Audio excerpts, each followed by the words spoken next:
Alright, y'all, YouTube. What's the tunes? What's the tunes? What's the word? What it do? What's shaking? What's happening? I said all that lingo. Anywho, welcome to the channel. Welcome to another soon time story time. Before I begin, I want to thank y'all. As I say in every other video, y'all could be anywhere.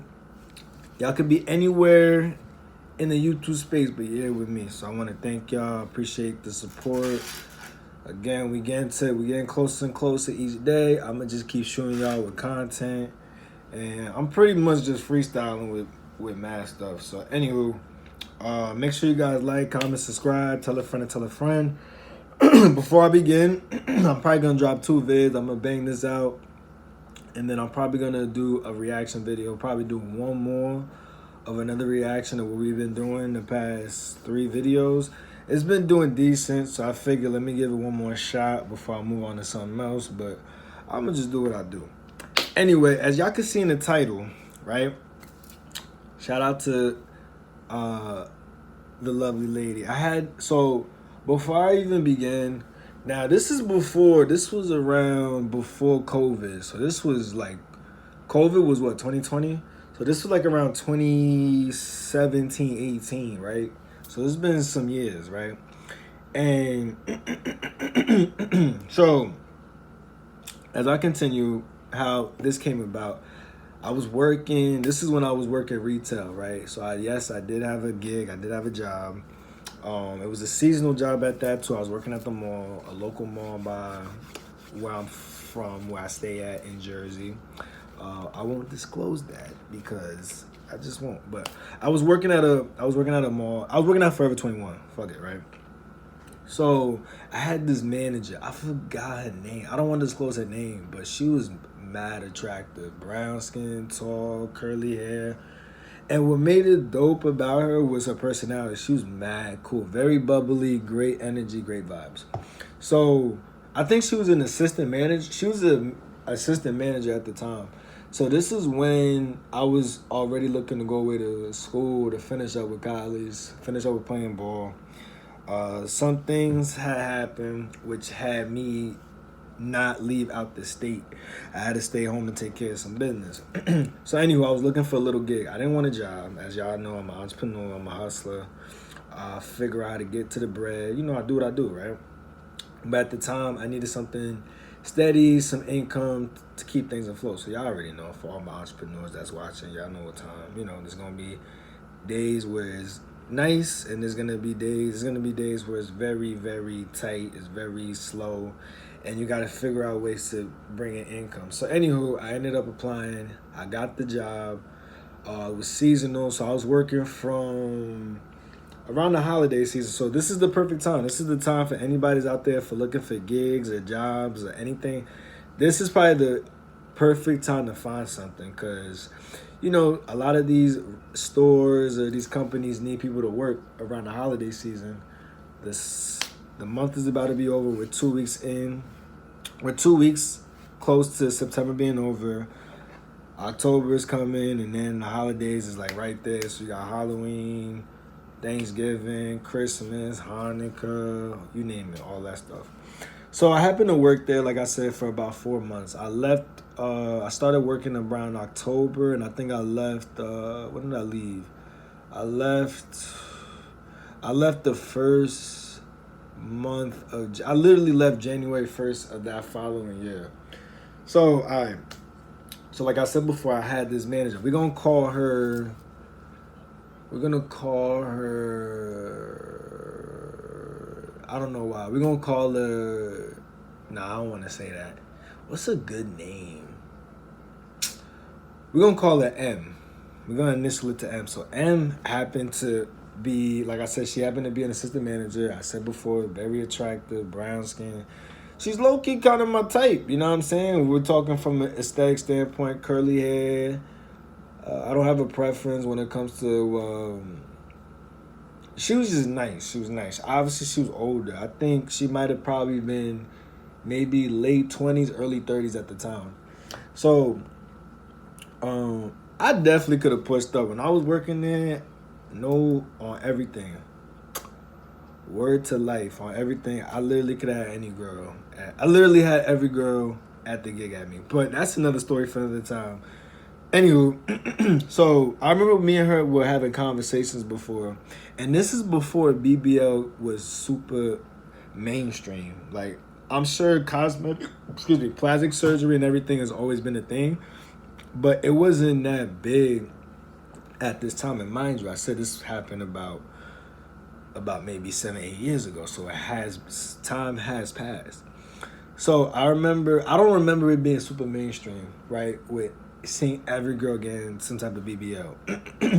So I remember she had approached me. I remember we was talking. We was just conversating, talking. I remember she had approached the idea of her wanting to get a BBL. She'd been dying to get a BBL. Mind you, guys, this woman physically, all my ladies, men too, she's already nice built. Like, she would be considered a slim, thick woman. Nice curves. Not no creepy shit. She look like she work out. She got a nice body. So I'm like, yo, why do you want to get a BBL? So she's giving me all these excuses and just saying this and that and the third. So in the back of my mind, I'm hoping that she already did her research, because I think a lot of people fail to realize, yeah, you want to get a BBL, you want to get this and that, but there's obviously proper protocols how you go about things. And I don't think people understand the repercussions of the after effects of what happens. I even seen some documentaries, maybe we'll do it one day, I don't know, about how women that happen to go through surgery when it comes to enhancement of their bodies, it's like the most scariest thing that they can encounter for they what's the word I'm looking for? I don't want to say psyche. It's damn near could be a life threatening situation, and a lot of females are willing to take that risk to for whatever the hell the reason is. So I was kept asking her, I'm like, yo, like, why? Like, you're not on no creep shit. You know what I'm saying? Me and you mad cool. Like, you attractive. You got things going for yourself.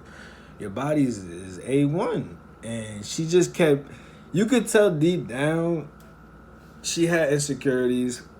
And that's really the only reason what I could think of why she would even want to do it in the first place. But, women, y'all go through what y'all go through. I get it. And I was telling her too, even if you get the surgery or you get the BBL, whatever, you still gotta work out. You still gotta have a certain diet. You still have a certain regimen, and that's even gonna be more difficult because now you already spent X amount of dollars where you could have just reinvested that into getting food, getting the proper food and nutrients for your body, gym shit.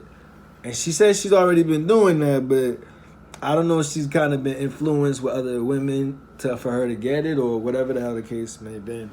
But this kind of leads to what's happening to today.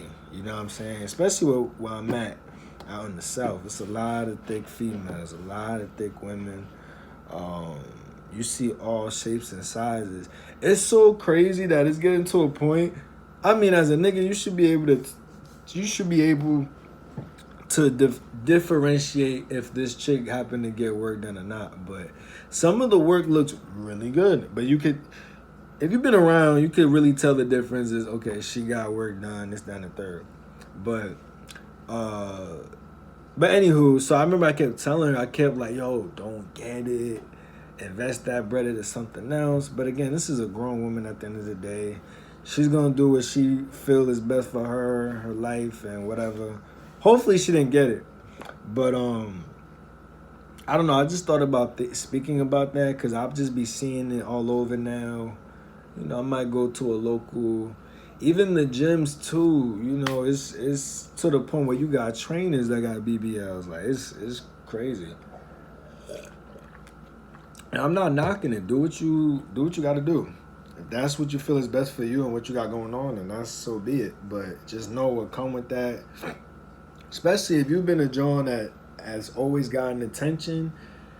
Niggas in this day and age are fiends. They thirsty as hell. And if you was getting niggas before, you're going to be having more coming at you. But it might not very well be the niggas that you actually want. And that's one thing that I think females tend to tend to not understand. Like, you definitely gonna get niggas, but is it nigga of quality? Is it a nigga that fits your criteria and standards of what you're looking for in your men, or whatever the case may be? So that's pretty much it. I just wanted to speak on that briefly. I thought it was an interesting topic, interesting story time. I had a former manager of mine, approach me about wanting to get a BBL and what was my opinion on it. Now, would I personally date a woman that has a BBL? No, but that's not to negate the fact that we could definitely hang out, vibe out. Yeah, I mean, I'm not gonna not just talk to you because you got work done, because that's a little much. But to take seriously, the likeliness is second to none. I'm not gonna lie. But shout out to all my women that got work done, and shout out to the ones that are natural. I love natural women, you know. So, anywho, comment down. Let me know what y'all think about that. It's a real quick story time. Nothing too crazy. Something very light. I could have went crazy, but I figured let me give y'all something extremely light, and that's pretty much it. I'm gonna catch y'all in the next vid, and I'll see if I'll drop another video. So y'all stay safe, stay blessed, and I'm gonna catch y'all. Deuces. D Soon is out. Deuces.